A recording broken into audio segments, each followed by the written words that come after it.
Hey guys, how's it going? Today, in this video, we're going to be fixing this clicking and no throttle with the MX125 dirt bike. So, let's get started.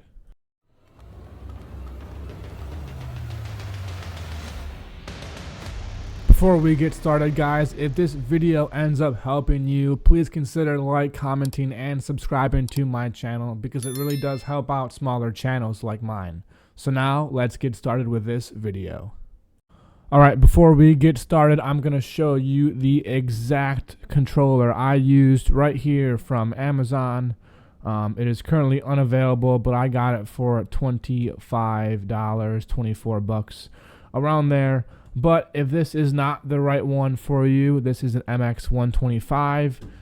You just go to Amazon, type in Razor, controller, MX, whatever kind of dirt bike you have, and then dirt bike. And then you will get all these different options. This is for the MX500, the E200, E300, so on and so forth. So these all work the exact same. Some of them will be a little bit bigger, obviously, for the bigger bikes. For the 125, it is the smallest controller, obviously, but they are all mounted in the same place and use the same screws to undo and replace them. So the processes will be the same for all the different bikes. So let's go ahead and install this controller now. Alright, here is that controller, so let's go ahead and install it in this bike. The first thing we're going to want to do is turn it to the power off and make sure that it is off. This is important so we don't zap ourselves. And then we're going to unscrew the 3 screws on the outside of this case. And they are where the arrows are pointing and where I am unscrewing. It was kind of hard to not get in the way of this, but you will see the 3 screws you need to undo and unscrew those. Alright, once we got all those screws removed, we can pop off that cover, and then we can turn the bike around and do the same exact thing. They will be in the same location as the other side.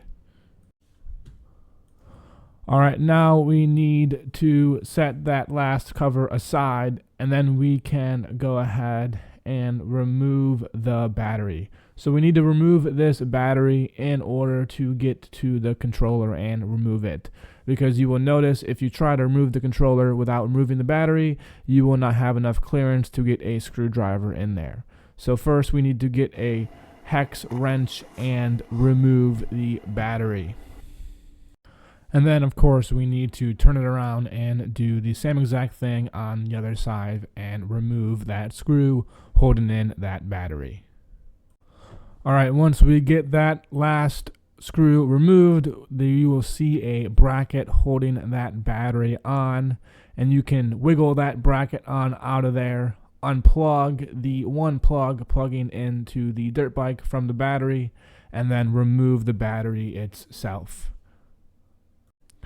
Next, you can take your small screwdriver and unscrew the 2 screws holding up the actual controller itself.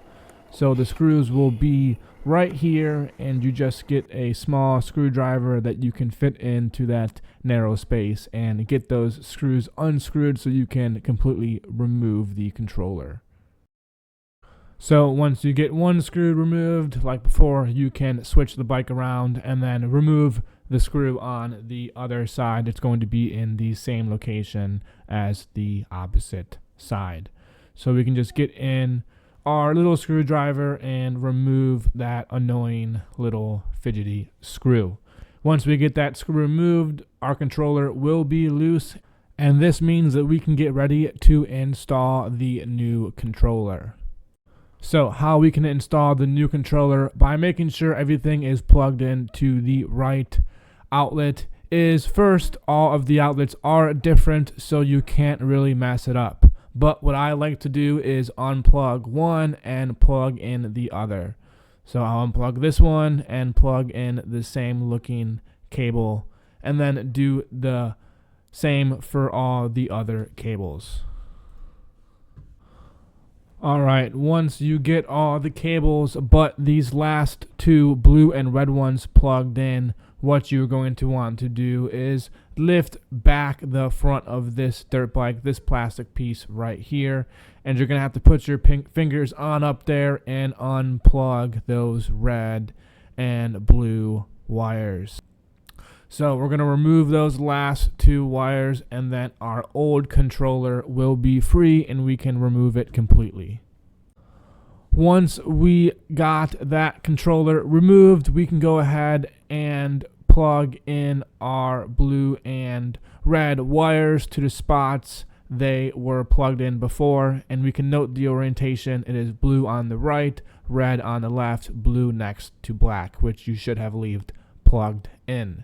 But once we get those two last wires plugged into the appropriate spots and all the other plugs are plugged in besides the battery, we can go ahead and start putting this thing back together.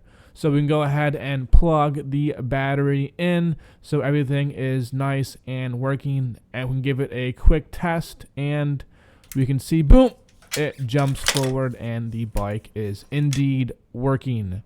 So we know it's working, we know the controller fixed our bike, so we can go ahead and start assembling everything now.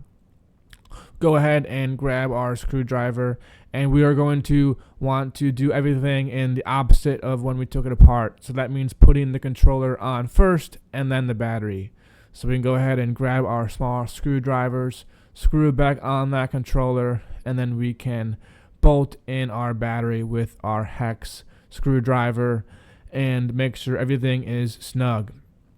Once we get everything in place, we can cable manage the wires a little bit so they're out of the way, so that we can get on the cover and put this 3 screws on the cover back on so that we can protect everything from water, rain, or damage.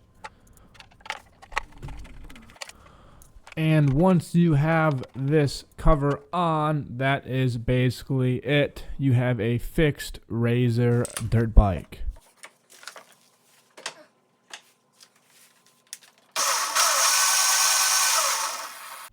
And that is it for this video, guys. Thanks for watching. Hope you learned how to fix the controller in your Razor dirt bike, and hopefully fix any issues you have with your Razor dirt bike. So again, guys, that's it for this video. Thanks for watching. Please like, comment, and subscribe, because again, it does really help out smaller channels like mine. So again, guys, thanks for watching, and see you in the next one.